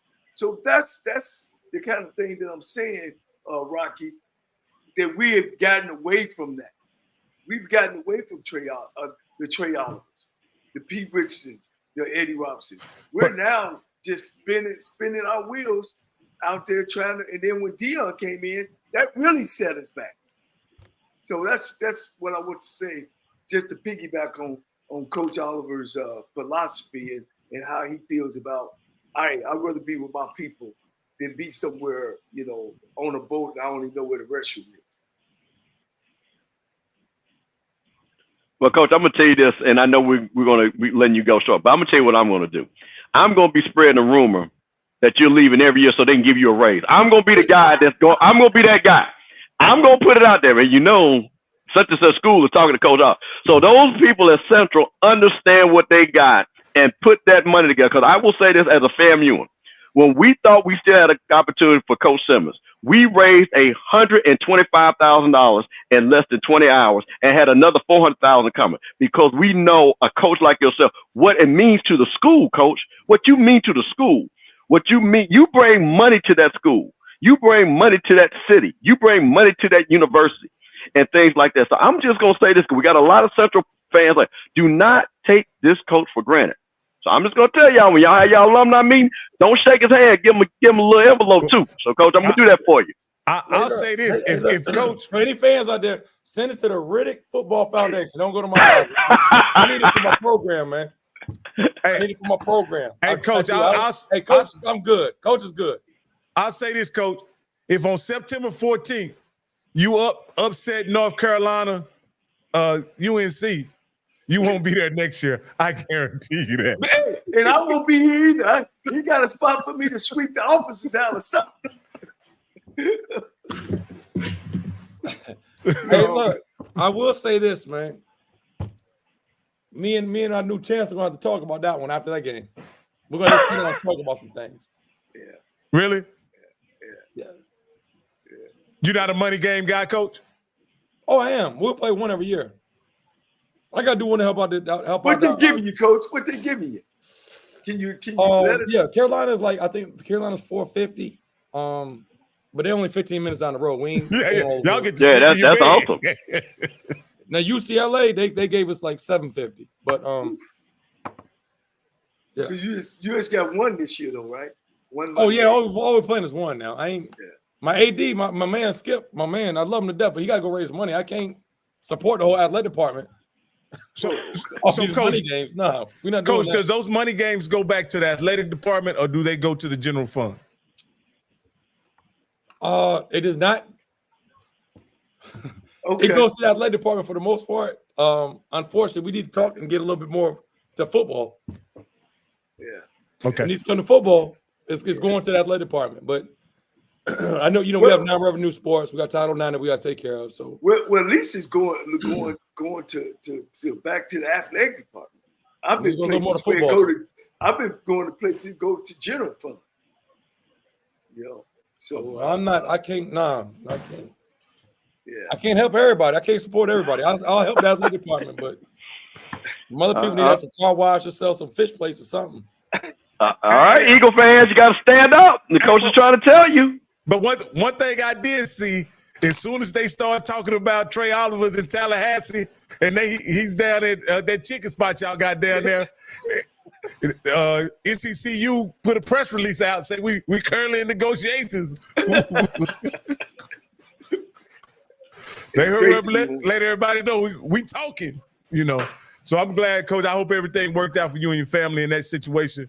It's a shame that you got caught up in that mess that was going down there in at FAMU, because it was though, man. Huh? Y'all missed a good one. My guy Sean Gibbs. Ooh. Now see, Coach, Coach. Now, Coach. Now see, Coach. Now listen. Now, but listen. You better get on out of here because now see, Coach. Now listen. Now I tried to give you the cover. Now here you go. Let's go. Oh, okay, yeah. Now see, Coach. Now here you go. Now see, we gonna make some news. Coach, the word on the street was it was you that gave the reference of how Sean Gibbs' name even got to our AD. That's what was word on the street. Say that again. The word on the street was that you made the referral to our AD about Coach Gibbs. Our sources say. Come on, guys. Okay, well, Coach, that's what I'm saying. But see, Coach, don't say it. But what I'm saying is, you almost gave that credibility. How am I gonna recommend somebody y'all AD? Well, Coach, listen. That's what I'm saying. But listen, what you just did though. You brought his name out of the clear blue, and that's what people are gonna say. You gotta be careful when you do that. Because you said you guys lost a good one. Coach don't know about the rumors. Hold on. Yeah, okay. Coach. Now wait a minute, now, Coach. I don't want. Look Okay, well, look at the track record. Coach, I understand that, but listen to what I'm saying. By you making that statement, now I know you could be just totally saying that Coach Gibbs is a great coach, but I'm telling you, so I'm giving you the background of the story. The first story was that they interviewed you for the job, that you were on campus, as you said. Negative. The second story was that you didn't want to come to FAMU, but you said, hey, Coach Gibbs will be a great guy for you. Negative. Okay, exactly. I'm not, Coach, I believe you, okay? And I know for a fact what happened. But what I'm saying is when you make that statement and people hear that, and that's why I wanted to clear that up, that people say, see, we told you Coach Alva was the one that referred Coach Gibbs, and that's the reason why. I'm a football coach. I ain't no hiring, no. You're not but Coach, wait, Coach. But Coach, wait a minute now, Coach. You out of Tallahassee stuff. I'm good. Okay, yeah, Coach. But wait a minute, Coach. Wait a minute, but Coach, you do know people do call coaches. But wait a minute now, Coach. Look, hold on. Let's not be disingenuous. You are at the highest level of HBC football. People respect you, so it's not unusual for somebody to call a coach and say, "Who do you think is a great coach?" Now, come on, Coach. Now, come on. You at this level. You're not a low level guy now. You're at up, so would not be unusual. And again, I'm not trying to start it, but I'm just giving you again what happened, because they said there was a relationship, not as a business relationship, that you knew our AD, and maybe our AD said, "Hey, Coach Oliver, who would you think would be a great fit for the program?" That's what it was. I'm friends with Tiffany Sykes. We're very okay. Okay, see, there you go. So that's how people put A plus B and got D. You see what happened? And then, but you put the C back into it. That's why I wanted to clear that up, because I didn't want that to start to see Coach Oliver was the one that referred him. And I wanted to be clear on that. You hear it live on HBCU. If you follow college football, right? And you talk about what y'all saw, what we did when I was at Broadway, Gibbs and I were together since 2006? No, 2003. Gibbs and I were together. We won a Black College House Championship at North Carolina Central. We won a Black College House Championship at Grambling with Broadway. We won the first Celebration Bowl at North Carolina A&T. Gibbs has had the all-time leading rusher at every school he's been at. Every school he's been at, all-time leading rusher. And has been under Broadway. We was all together. So but he's not from Florida, though, Coach. That's a great point. His wife is. Well, he's a great fit for the school he's at. So we'll keep him right there at the school he's at. We help him get a raise. FAMU helped him get a raise. So there you go. So everybody's happy. Hey, look, my man is good, and y'all got what y'all want. Y'all good. Y'all got a great season. Y'all got a great coach. Coach Cozy seemed to be doing a great job. I followed his defense last year.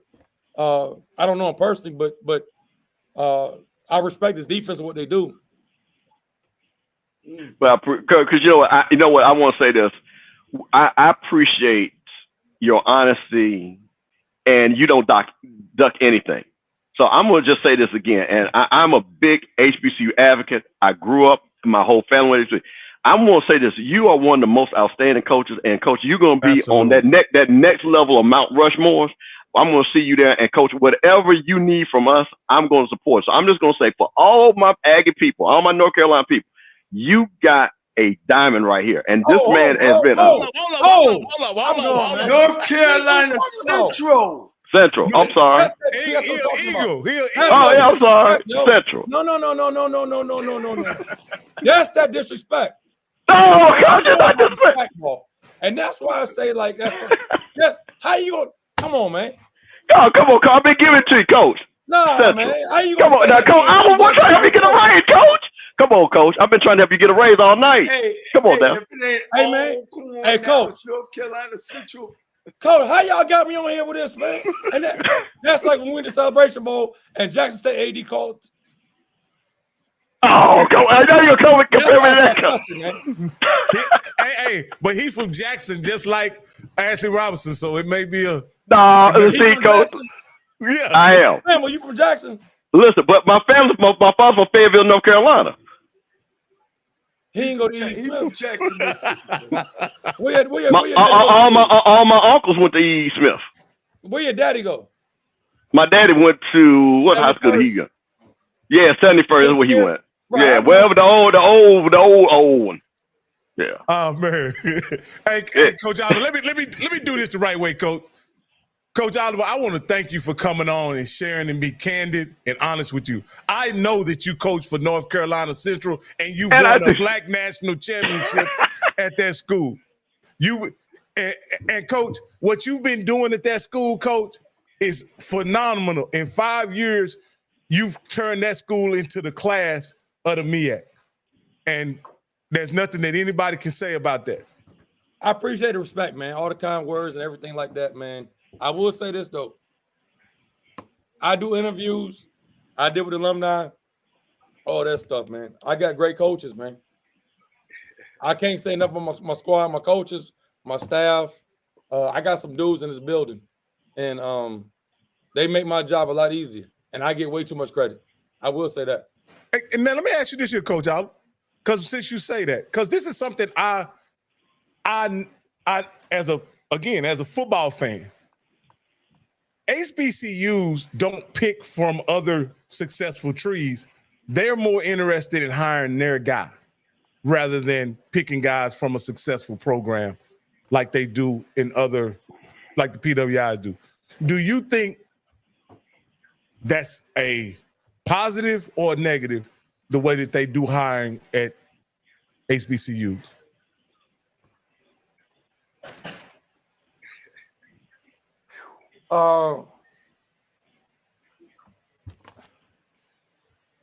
Mr. Campbell, what you think, bro?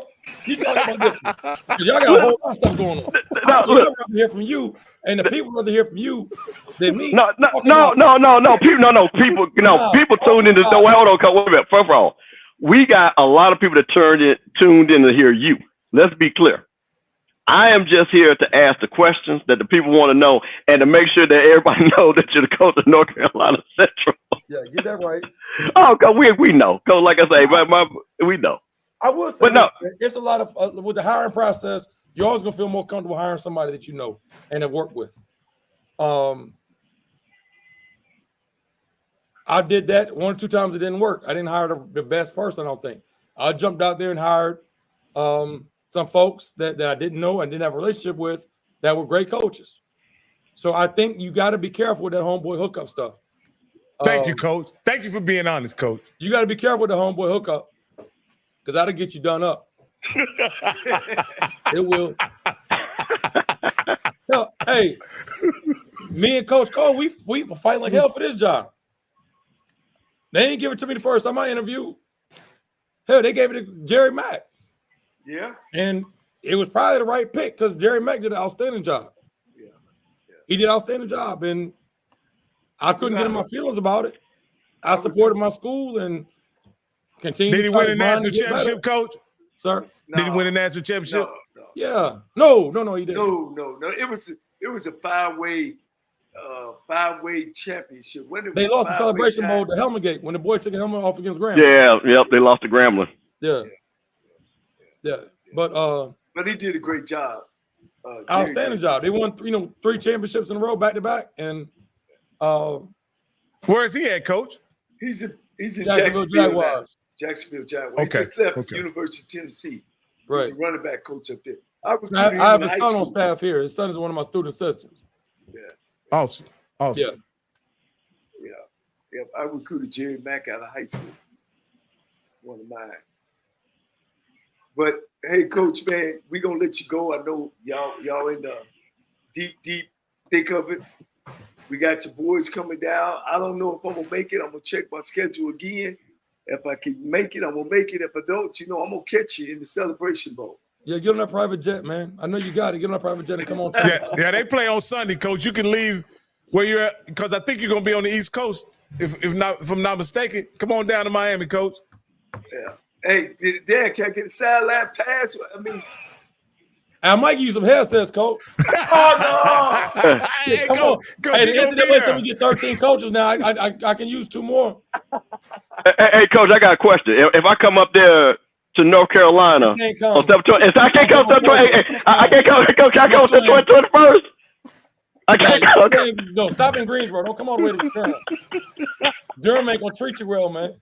Hey. You think y'all get down in Tallahassee? It goes down. Yeah, You know, he goes kind of Durham. Coach, we like the three amigos, man. We gotta put him in a suitcase or something and sneak him on in. Yeah, right. Do that. Put a wig on him too. Do something. Oh my But what's your question, man? You come to Durham and what? Who? Coach Cole No, or I'm saying, me? you talking about you coming to Durham? Coach, listen. I would love to come on September 21st. What's the 21st? Who we got? Aggies, coach. Yeah, come see that. Come see that. Come watch how this ends. We about to put some on their ass. Watch this. See, I won't be on the sideline on your side, Coach. All right. There you go. And you can clip that, put it on the deal, or whatever. Oh Listen, man. more material, whatever the case may be. Coach, We do about they to get still on call their that ass. Y'all heard it here. Yeah, Do they still call that the Eagle? Is that the Eagle Classic? it's Central Home Game. That's what it's called. Central Home Game. Oh, it ain't. It ain't nothing. Central Home Game. Woo. And coach is serious about that, Campbell. He's serious about Man, that. listen, boy. Coach straight dropped the Some of clip y'all on me, run boy. from- Listen, oh man, hold on now, Coach. Wait, let me tell you something. I'm internationally known and locally loved. Now I can come to any city, any place, at any time. Now, don't get it twisted. Now I will be there. And listen, I have an Escalade on 22s. I'll come up there and bring thick 36, and we will wear the NCCU gear and make it look good. Now, Come over here talking about some A&T stuff. Them Jones me on bricks. Right. oh, Coach, we look. We love it, man. We gotta love it. let you go, man. You always a charm. You are the guy, Coach. You are, I would say, the Eddie Robinson, the Jake Gaither of black college football. He's the dean, coach. that's He's true. the dean That's true to of my heart. HBCU football. He's the only current active HBCU coach that has a national championship. Hey, much respect. I appreciate y'all, man. But look, it's late. We on Eastern Coast time. I got 6 o'clock breakfast in the morning. So someone's got to Thank go you, home. Coach. All Yeah, right, 2 hours coach. of Thank you sleep. so much, man. I appreciate it. Appreciate you, man. Hey, cut the check. Send me the check, Campbell. I got you, Coach. What do you say? The Reddick? You know what, Coach? I tell you what. What is the Reddick? I'm gonna get your info. Reddick Athletic Fund. Is that what it is? That's it. Help your boy out. I need some help, man. I'm gonna send a $100 donation, and I'm gonna start it off right there. How about And that, I'll Coach? keep the people off your neck when you come to Durham. You Hey, send coach, $100, Coach, do you got a website? we good. Do you There have you a go, website? Everybody off of you. Coach, Do you have everybody a- knows I sponsor HBCU, so Coach, I'm gonna do that. I'm gonna get the information from Coach Cole to get that up there to you, because I owe you that. Appreciate it, man. Absolutely. And we're gonna put that on their page and make sure the alumni matches your $100. There you go.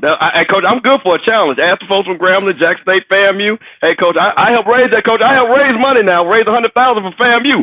So listen, let's get it going. Is that 2 point? Is that $200 million? No, this This the real check right here, Coach. See, this the real. See, Coach, let me tell you something. See, this one right here actually got cash. This was the real, Coach. Right. This one got cash, Coach. I ain't know that was my man that had You talking about that 237 No, Coach. See, Coach, listen. That's the one thing about anybody tell you. When I say the money is in the bank, it's actually in the bank. Y'all should let me speak at y'all commencement, man. Wow.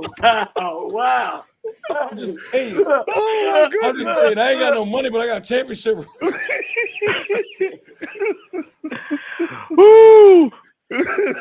Where y'all cutting up, man? Y'all cutting Yeah. up. All right, yeah. man. I ain't messing with y'all, man. I gotta go so I can get my football team together, man. I did, Coach, man. We gotta get better. I'm talking about this noise, and we looking terrible right now. We know Hey, you but, gonna hey, have right. but we got confidence in you, Coach. And I'll see you on September 1st, Coach. There we go. I'll see y'all in 305. Miami. Yeah, pull up. All right, no doubt. Oh, man, that was amazing. Hey, that's got to be the best of them all right there. Coach Oliver did it. Hey, he did his thing, man. Man, He listen. absolutely did his thing. That is, and Coach, you gonna understand that that was right out of Archie Cooler Gunslinger, the Godfather Marino Castle playbook right there, Coach. That's right there. That's right there. I totally believe it. That was awesome, man. That was amazing. And I'm so glad that we were able to have Coach on. No, right, we got to open these call lines up, man. Go ahead, open these call lines up real quick. I got them open. I got them open. Because we know the folks want to call in because we missed them last night. But I just want to say to Coach Oliver, again, as a black man, how proud I am of him being a leader of men. Because that is right there is the best of us right there, to be totally honest with you. Just totally honest with you. And, I have to give Coach that. So, he commented, I was pretty good all the way through the interview, but I tried the thing how they all got started because I didn't want anybody to say the coach was creating a rumor. You see what I'm saying? I wanted to keep it clean. And I'm helping the coach get a raise, and then he's going to get on me about saying they calling him an Aggie. But I understand that because if anybody called me somebody from Bethune-Cookman, I would totally get it. So I understand that. So respect the coach. Hey, I know all y'all love the show, but this real love right here by Swag Fan 100. This real love right here. And I appreciate that, my brother. I absolutely appreciate it. Yeah, where's my hold on. I gotta make one thing. I'm gonna say that Adrian Cook is my southern nephew. Adrian, listen, let me explain something to you. You know nothing about FAMU. Okay? We don't pledge nothing. So I'm just gonna tell you that money was right. Our actual alumni association already had that money. So stop getting in these trying to troll. You can't troll me, bro. So when I say something, unlike a lot of these other people, especially you southern people, like you, when I say it, it's true. So don't try to get in these chats trying to troll over here, bro. So that's all I'm saying. You need to be worried about if Southern gonna even have a winning season. Don't worry about FAMU. Don't worry about FAMU. We good over here. Hey, Swag Fan, I appreciate the super chat, man. Thank you again, man. Much love. But no, man, hey, that was a great interview. Oh man, the phone lines are lighting up. All right. Get them on. Let's get them on. Let me get. Hey, so here's the deal. Before I start bringing y'all on, y'all know y'all got to turn down y'all background before y'all get on here. And subscribe. Right? Yeah. Oh. Okay. Here we go, guys. And Mr. Campbell, if you could paste it because I don't have the link in the deal. Oh, okay. But if you could, I'll do it right now. If you're watching on OffScript, please go over to our channel and subscribe. Please go. I appreciate Scotty allowing his audience to us to use his platform to share our content with his audience. That is absolutely phenomenal, and I appreciate it. But I also like his audience and his supporters to go over to our YouTube page and please give us a follow. It's been pasted in the link in the comments by Mr. Campbell. So just go over to the link, subscribe. If you want to go back to Scotty's, that's fine. But please click on and subscribe. And a lot of clips have been added and will be added from this interview. So we got a lot of clips, bro, from this. Jesus Christ. All right. So all right. So next up is gonna be 5540. You're gonna be live on the air. I'm gonna mute the other guy. And 5540, what's your name and where you calling from? Hello, am I the person that needs to come on? Yeah. Go ahead, bro. Okay. It's Chuck Hunt calling from Monroe, Louisiana. Good evening to you all, and be brief. But that was a great interview that you all did with Coach Oliver, and one thing about him, he's very authentic. You don't have to wonder where he's coming from. I got a chance to meet him back when he was at Grambling, and I didn't realize how much he talks. This guy has a lot to say, and he's done a great job with that North Carolina Central program. And Coach Cole, I thought about what you said at the schools. I look at the hiring people. I know how mad it is. Some of you look at, you went to HBCU, but you said those that went to the historically white institutions, are those that coached at schools. The guy may have coached under Nick Saban or Kirby Smart or Ryan Day or any of them, Lane Kiffin. It seemed like they probably pursue coaches like that. And I was listening to the various opinions about what you all were just talking about, and it's great that you all that you have a platform like that. And I appreciate what Scotty has done and giving you all these platforms. And it's been so great just listening. After a day at work, I love hearing the interviews as well. Well, thank you. Hey, man, thank you for calling. We appreciate your support. Continue to follow our content and make sure that you like and subscribe, sir. Thank you. Next caller. All right. You all take care. Have a nice night. All right. Next caller, 3859. What's your name and where you calling from, sir or ma'am? Hey, sir. How you doing? This is Johnny T calling you from Hancock County, Georgia, out in rural America. And I want to say I appreciate you guys a lot. I'm an NCCU man, and Coach Oliver surprised me tonight because I didn't think he was going to tell y'all he was Trei Oliver. So he keep it close to the vest.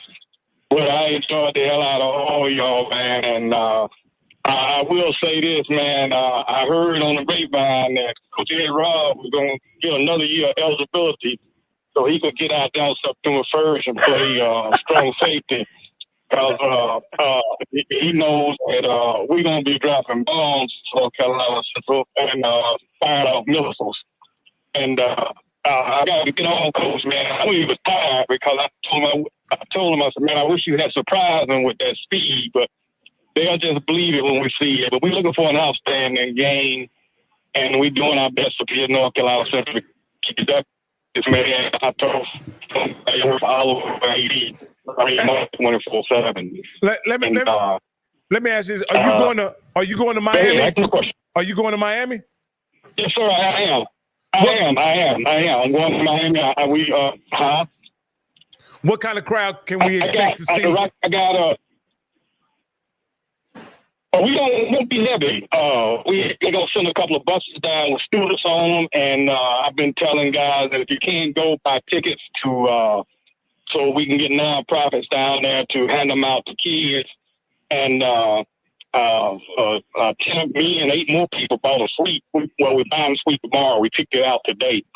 And no, we're going to be well represented down there in Miami. A few guys, cried the blues. These people are fighting against DEI. So wait a minute, they fighting against DEI everywhere. Hell, that's no excuse. They're fighting DEI right there in North Carolina.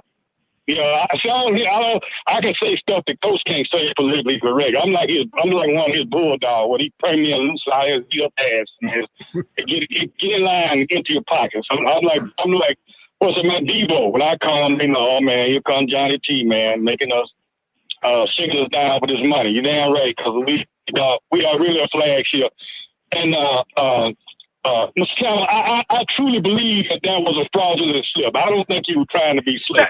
This is my guy, Johnny T. Now, Johnny T, you tell him that you know me. Tell him that you know me, right? I'm your guy, right? Now, tell these folks that you know me. I know you my guy. I'm coming to Atlanta. We're going to get together in about a week. So, Johnny T, you know that I'm legitimate. So, Johnny T, what we got to do, me and you got to get together. Now, you saw what I said. I'm going to put that money up. Me and you got to get together and get that challenge together. Because, see, my man Johnny T is a huge alumni for NCCU. And he is a fundraiser. He is a supporter. He brings students down there.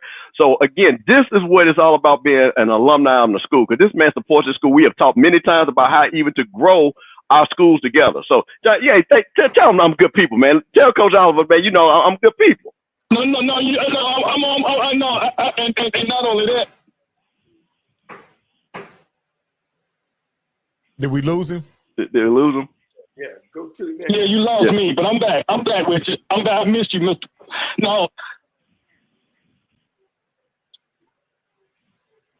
Yeah, it looked like he's having a hard time today. Yeah, he's out there in the Hancock County. But Johnny T, go ahead. Yeah. I'm gonna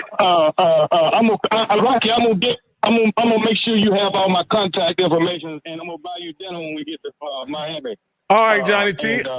That's a bet. Hey, I got a +1. My wife is coming with me, so long as I think I can cover her meal though. I think I got enough. No. I got you and your wife. I had a good crop this year. I got you and your wife. So, okay. Well, thank you. Yeah.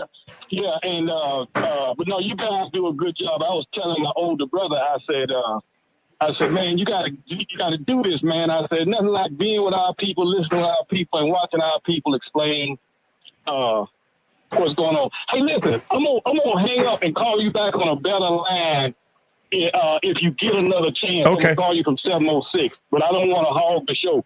But I really got a funny story to tell you about the money I was gonna give Kenneth Berry before he went to South Carolina State. Okay. I'm gonna die laugh when I tell you that story. So I'm gonna do some guys. I'm gonna call you back from a 706 number. Okay. Y'all take some more calls when we hit you back. Okay, got you. Okay. Big NCCU alum right there, Johnny T, my guy. Yeah. He sound like he the real deal. He NCCU all the way. Or 100%. Yeah, but man, it was really. I'm gonna have to go back and listen to this entire interview because Coach Oliver gave us a lot to chew on in this interview. And if you didn't get a chance to see the entire interview, please go back to the beginning where it started. Man, he says a lot. As a matter of fact, he came on hot, didn't he? When we before the show, he was shooting from the hip as soon as he got on. So he came on with a lot of energy and again, he seems quite confident. So it should be a showdown whenever South Carolina State meet NCCU because those guys are showing a lot of confidence in their teams. They have a lot of bravado, as they say. And so I'm looking forward to see what kind of matchup that's going to be. Yeah. Ain't no doubt. Trey has always been that way. He's always been, sometimes people mix up arrogance with confidence. He's always been that type of guy. He's always been that type of coach. And that's how you win championships, man. You carry a chip on your shoulder, And like you say, wherever I go, I'm going to be good at what I do. We got another one, Coach? Yeah, we got Johnny T coming. Johnny T back. Go ahead, Johnny T. We got time. Yeah, thank you. Yeah, okay, no, I got time. Let me tell y'all this real quick now. One of my coaches back in the day was a Benedict grad, Coach James Carter. And the first time I saw Chennis Berry, I said, man, this guy's out of sight. And then I said, he's at Benedict. And I told my wife, I said, sweetheart, I got to stop by there and I got to give him a couple of $100. So I'm just going to write him a check and just slide it to, make it a Benedict under the name of Coach Carter, right? Because Trey and the boys would kill me if they found I gave somebody else some money, right? I didn't have the balls you got, Mr. Coleman, be talking about writing some other school some money. So we rolled around there, and then I found out Chess was my frat brother. I said, oh, yeah, I got to stop down there and give him the money now. So I lit out from Charlotte on my way back to Georgia, and I came back to Georgia. She said, you meet your coach you like so much? I said, no, I ain't meet him. She said, what happened? He was at me. I said, no. She said, well, what happened? I said, I heard that man would get ready to be the head coach at South Carolina State. And if I went down there with anything, it would have been a baseball bat to break his leg. I ain't giving him nothing. So it so I didn't never give, but I'm gonna give him their money. Coleman, since you bold enough to tell Trey on the air you're gonna give us some money, I'm gonna go down to Benedict and I'm gonna make the check out in the name of Chennis Berry and Coach James Carter. And Coach Cole, you talked the other day about all the camaraderie of the schools, man, and it goes deep, man, and stuff like this, man, can help us recruit black kids. I had an opportunity a few weeks ago to meet Congressman Clyburn, and I called my roommate up, who's also a frat brother. I said, man, I pray for me because I got to speak to Congressman Clyburn, and it's really important. He said, well, what you get nervous of? I said, he a frat bro. I said, oh, he is? He said, yeah. I said, oh, shit. So then when we got to the event that was hosted for a good Kappa congressman who's always looked out for me and him, I walked up to Congressman Clyburn. I said, Congressman Clyburn, I want to start this thing off. I'm Johnny Thornton. I said, I'm going to start this thing off with, I want to apologize. He said, for what? I said, for that whooping we put on South Carolina State last year. He said, what? All right, just go and tell me what you want. Just go and tell me because we're not going to have it. But see, we had already cleared the air, Coach Cole, by being HBCU guys. And so what I did, too, I asked the congressman, if he would ask President Biden to either come to or send President Biden to come himself or send Kamala Harris or Vice President Harris or President Obama, one of them big dogs, to the A&T Central football game. And if it couldn't be the A&T Central game, make it an A&T Winston game. And I said, and then he needs to buy an ad at the Orange Blossom Classic and buy an ad at the MEAC Challenge. And then I told him, I said, regardless of who shows up for the national championship, we need to have one of them big dogs there every year in all of the Black Caucus legislators, because all this ties in together. If we're going to advance this thing, we got to advance it politically as well. So, you know, of course, everybody know there's been a shakeup at the top, but we're still hoping that one of them, either President Biden or Vice President Harris, one of them will come to one of those big games, and that going forward, you know, the National Black Caucus will be present at our HBCU big events and learn our coaches and learn what we need and learn what guys like you are doing and have done so we can advance the culture. And for that, guys, I'm going to get off and give some more guys a chance. But I will say this for Alabama State. Uh-oh. Instead of them taking a plane down there, they might ought to start backpedaling over there to Montgomery. Start in about a week, just backpedaling from Montgomery down to Miami and get ready. Hey, Johnny. Hey, Johnny, what's your fraternity? Yeah, tell everybody what fraternity you're in, Johnny, because before you get out there. Omega Psi Phi. But hey, Coach Cole. Yes. I should be. I'm the real of the Panhandle because I was such a bad boy growing up. Me and Oliver alike. I was such a bad boy at elementary school. I done took so much damn wood from the Apple principal, the Kappa principal, the Omega principal. That's why when I go in the yard, me and one of my nukes that we both played in '82, and we be hugged up. We call each other line brothers. So y'all crazy that where if y'all took the kind of wood we talk, y'all would refer to each other as line brothers too. So yeah, I'm an Omega man, but we do all we can to help everybody, man, and we gonna do all we can to help each other with our HBCUs, man. And you guys keep doing a good job. I appreciate your work. We got a lot in common. I know what it's like to be mistreated and discriminated. Matter of fact, I'm just gonna put this out there. I was one of the fortunate ones to get some of that money from the USDA for black farmers being discriminated. So I told the AD today. He said, "You in?" I said, "I'm in for more than I was in last year." So we're gonna be just fine. So y'all have a good evening. That's and awesome. We looking for some good, exciting football. And one other thing, fellas, let's pray for. We had a kid to get killed that transferred up from Alabama. And he lost his life doing a very noble thing. Defensive back he had come up to play defensive back, and he lost his life doing a very noble thing. So let's pray for his family and the 3 other families that were involved in the accident, because it was just a pure D accident.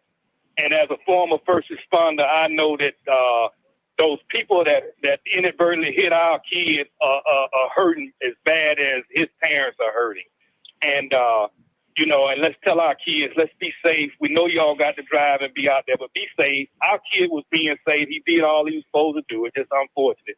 But we'll keep everybody in prayer, man. And y'all keep doing what you're going to do. And Rocky, I'll make sure I get your number from Campbell, and I'll see you in Miami, and we'll have dinner together down there. All right, Mr. Thornton. Thank you very much. Man, that's an awesome call. You get a little education, you get a little smack talk, and you have a little fun, man. I appreciate Johnny T for calling in. A good Omega man calling in, representing his fraternity. Yeah, well, you know, those Q. Matter of fact, my roommate, which is my best friend right now, is a Q. And you can imagine how we were as roommates, you know, being in 2 different fraternities, or at the time he plays Q first. But it's all good. The Divine Nine is all good, you know, it's all good. So, but we look forward to man, it's getting close, guys. You know, yeah, football close. almost here, Coach. And the intensity and of each coach is turning up every interview as it's getting closer to the first kickoff, and I'm looking forward. I can't wait to see who you and Mr. Campbell bring up next week, man. I know you guys got some things bubbling. As soon as I know our followers and our fans will know, and I can't wait to see who you bring on next. I might take a turn and go to the SAIC. You know what I mean? Okay. Let's get it. Hey, Coach, why don't you bring Coach Gibbs up so we can ask him a question from Coach Oliver? You know what? That's a possibility. Let's You know, that's my first HBCU TV goal. It's Clark Atlanta versus Fort Valley. So I will be able to talk to and see Mr. Gibbs. There you go. Let's get him on. Coach is right here. Coach is right here breaking news right here. Almost got me in trouble. Like hold on, Coach. Like, don't put me in this. Hey, y'all missed the good one down there, Coach. Y'all missed the good one. Man, listen, man. Do you understand that what's about to get fired up around here? Like, man, don't do that. Don't do that on this show, Coach. I don't need no smoke for nobody. I ain't trying to put no. I love our coach. That's who we got. You stay where you stay. That's all I got to say. And guess what? He was not sheepish about being very good friends with OBG. Man, listen, you see, and he knew what he put more fuel on the fire, Rocky. Put more fuel on the fire. Oh yeah, we're really good friends. We're really good friends. So yeah, all that stuff y'all heard, yeah, it's true. You know, man, like, come on, man. Like, what are we doing, Coach? What are we doing here? Yeah, I know y'all trying to live. I know y'all trying to live harmoniously past that moment, right? Hey. But Coach, I'm gonna be honest with you. That the situation with the coaching hire won't be settled until this season ends. Yeah. You understand what I'm saying, Coach? Like, I know what y'all wanted as a fan base. I know what y'all wanted as FAMU faithful. But the issue won't be settled for the HBCU community. Well, Coach, that's any coach that you hire. Alabama's in the same position. Michigan is in the same position. This is what happens when you change coaches, man. No, that's a difference, Coach, between the leaving coach and the coach coming in. This is between the coach and the coach that was supposed to be hired, and they kept the other guy. It's just like in Texas Southern. It's the same thing with Fred McNair and Chris Dishman. It ain't over until after the season. If Chris Dishman have a bad year, can you imagine what people gonna say? If Cozy have a bad year, do you imagine what they gonna say? We're gonna be just fine. Coach Cozy got that thing right. Y'all keep sleeping on them Rattlers. I hear a lot of doubt. I hear a lot of doubt for the people. I'm in the social media. We had people earlier today saying our degrees are worthless. We had people saying that we're gonna lose to Alabama A&M. Man, I have heard it all. So I'm just telling y'all, you better get comfortable and cozy, because that's what we doing. Get comfortable and cozy. Yes, sir. Get comfortable and cozy. Hey, Coach, don't look like we have any more callers. Man, I think it's a great time to wrap it up, man. I want to thank everybody who has called in, today. I want to thank everybody who watched. Man, this has been and I also want to thank, most of all, I want to thank Coach Oliver for coming on and sharing the vision of his program, his extremely confident personality, and also talking a little smack as well. So again, if you didn't get a chance to see the original the entire interview, you can go back and watch the replay and catch it all, and I guarantee you won't be disappointed at all. Yeah, that's good. Well, shit, Coach, man, we bring it to an end. As I always say, man, it's a great show and it's getting greater, man. Again, I can't say enough about you guys.